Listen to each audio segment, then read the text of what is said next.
are now at 18. We'll continue this vocabulary preview in a moment, but first, a couple of jokes. How do you get a squirrel to like you? How do you get a squirrel to like you? You act like a nut. The second one. How do you find out if a banana is feeling well? How do you find out if a banana is feeling well? You ask how he is peeling.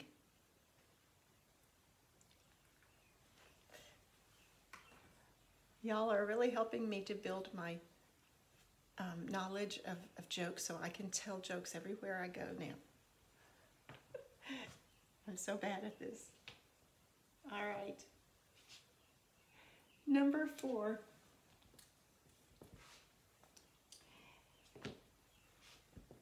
Cat.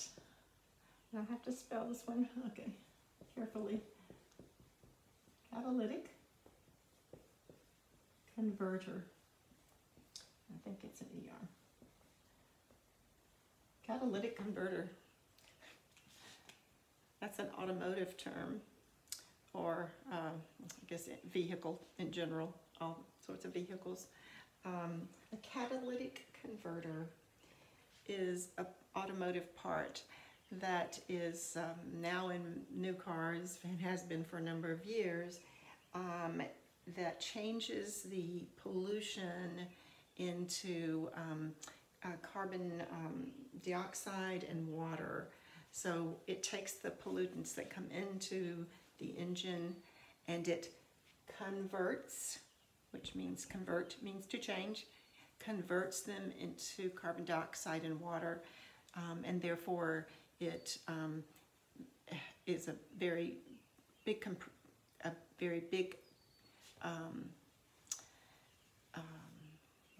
contributor to helping the air to be more pure. Catalytic converter. Number 5,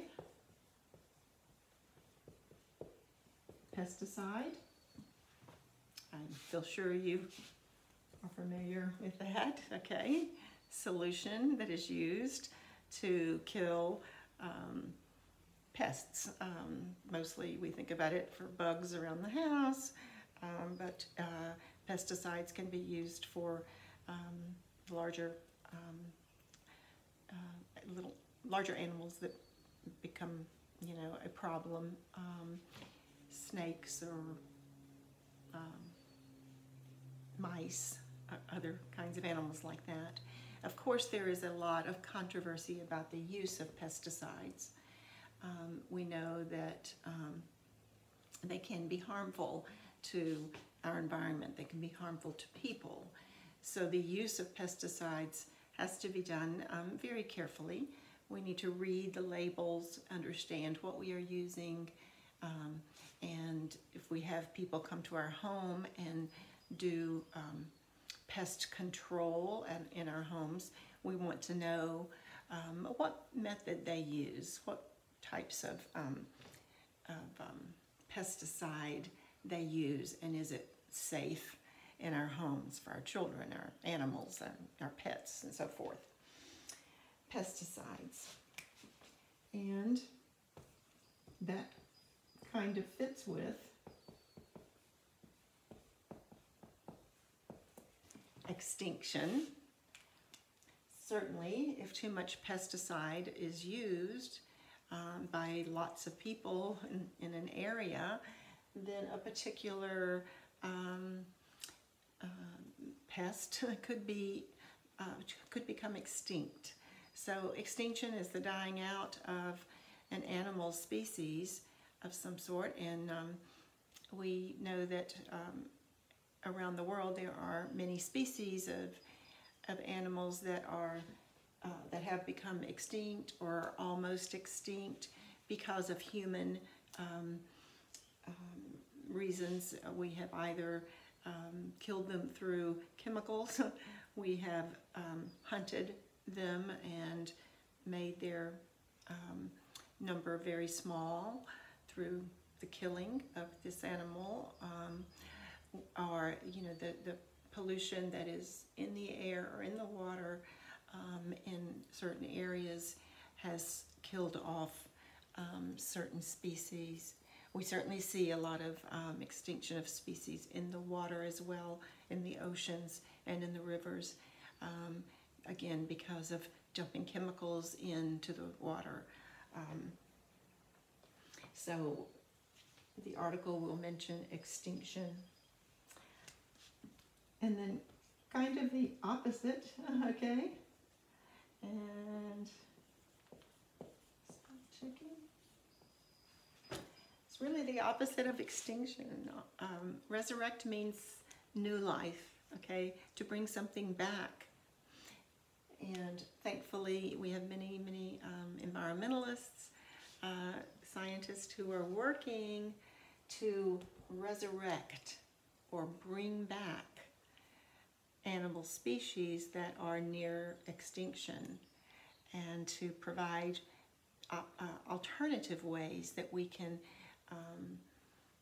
take care of say, the pests around us without making the whole species extinct. Okay, so we've got people working on resurrecting this, some of these animal species.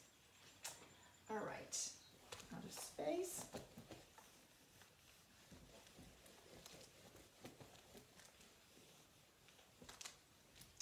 And I think I was down to number 8.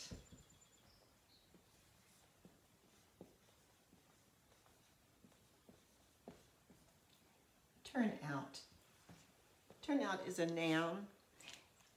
Just so you'll know, if it were 2 words, turn out, it would be a verbal phrase. In this case, turnout means the number of people who come to an event. And in the article, you'll read about marches and demonstrations and festivals. Even you'll read about different kinds of gatherings that people have had around Earth Day, and the turnout would be the number of people who actually came. All right. Number 9, summit, I believe is familiar. At least 2 meanings of summit. One is a very, very high peak in the mountains. So a summit would be one of the highest peaks. In the article, summit will be referred to as also a very big meeting, and almost like the peak of meetings, because the people who come to a summit are usually the people who are first, number 1 in their field, or number 1 in their government, and those people come together. So we know that there are world summits where the leaders of all the countries of the world come together and make decisions and share information and that kind of thing. So in the article around Earth Day, you will read about a summit where some of the best minds in environmental science came together. 10, sustainable.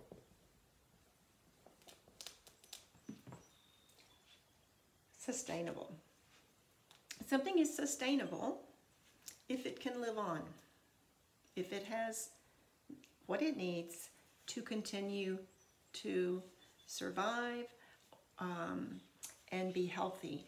So we want to have a sustainable environment. We have to protect our environment if we want it to be sustainable for future generations. Sustainable is also used, just so you know, it's also used when we discuss non-living things, such as right now, let's just use the example of digital learning in schools. I'm sure that teachers and principals and superintendents of school districts are saying, is this kind of digital learning that we are doing right now, is this sustainable? What they mean is, can we keep this up? Can we keep doing this? Can we afford to keep doing it, with our budget? Do our teachers have enough training to continue to do this? Is it good for the children to continue to do this? So is this sustainable? So it doesn't always have to do with something living. It can have to do with non-living, but ideas that we put into place, and we want to determine, is it something that can last, or is it just a temporary kind of thing? If we want something to last, then we need to take care of it, right? So if it is digital learning and we want it to last, then we need to train the teachers better. We need to train the students better. We need to make sure that everybody has, the kind of equipment that they need. That would make it sustainable, those kinds of things. All right, 11, I don't even think I need to talk about, but it is on our list, and that is progress. We know that that's moving forward, progress. Number 12.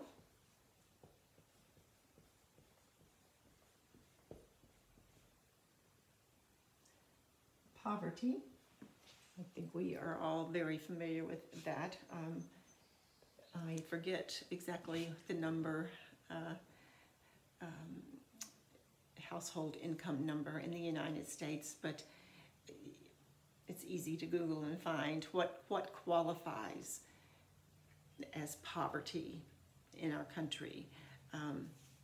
What is the amount of income that would say this family is living in poverty? We know that poverty is not something that is very sustainable. The lives of people are affected in such negative ways that living in that way is not a sustainable way for those families to survive. And you will read a little bit about that. All right, number 13.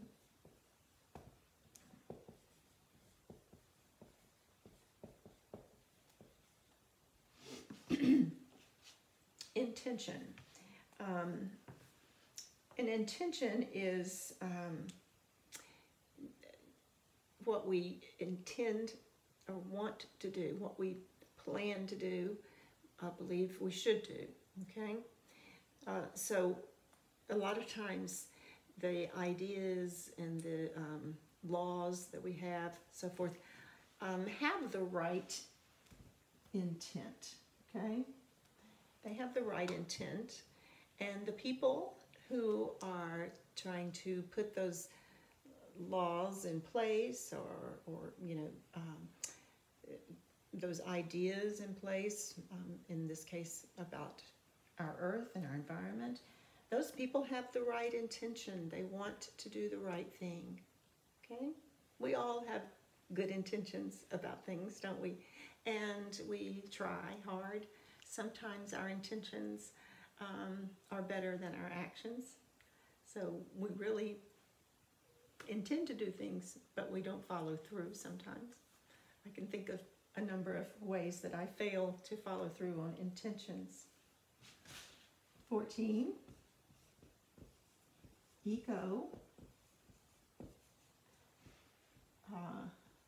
conscious. Eco-conscious. When we're conscious, we are thinking, all right? So we, in this case, would be thinking about the economy. The environment, and as it relates to the economy, and as it relates to, the future, okay? If we are eco-conscious, we are thinking about all of these things and what's best for the earth. How can we do what we do with less instead of more? How can we make the right choices that would also save money and time, and help the environment at the same time? All right, and number 15, lots of vocabulary. Documentary. A documentary is a movie or a video that is very informational. It tells a true story, and it informs us about important matters, whether it's related to science or other aspects of life. All right, those are the very long list of vocabulary. There is, however, one or two other things I wanted to mention. Let me see if I can find them real quick.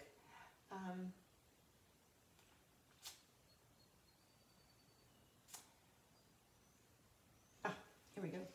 There are two idioms that you will encounter in your reading or your listening. I forget sometimes that you can click and listen to these pieces, and I highly encourage you to do that.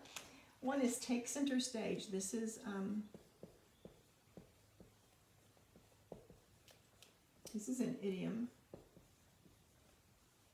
Taking center stage just simply means to be in the spotlight, okay, in the front.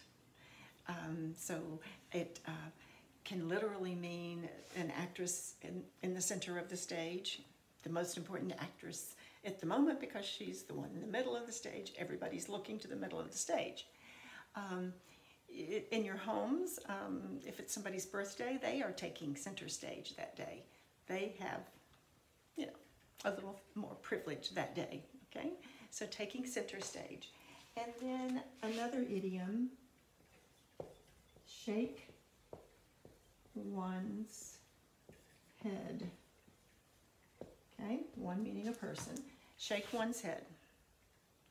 And this idiom would be when used when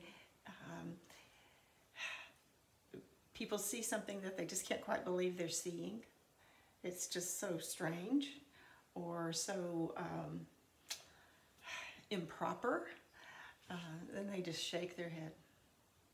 I've noticed on some text in the last year or so, this bit of text talk, SMH, shaking my head. If somebody sends a text and it's something just unreal, unbelievable, shocking, troubling, the other person may respond SMH, shaking my head. Can't believe it. Can't believe it. So those are two idioms that you are going to encounter in this article as well. All right. Well, I hope that everyone has a good day and that you continue to just stay healthy. That's my hope for you. I am feeling better about things. I think we are moving in the right direction. Finally, in our country, I feel like we can begin to envision the end of this pandemic and then move to the next phase where we know that we have to continue to live a little bit differently to protect ourselves for the long term, right? Because this isn't going to go away. Keeping our fingers crossed for that vaccine. I know it's being worked on right now. All right, everybody, take care, stay in touch, and I'll see you soon.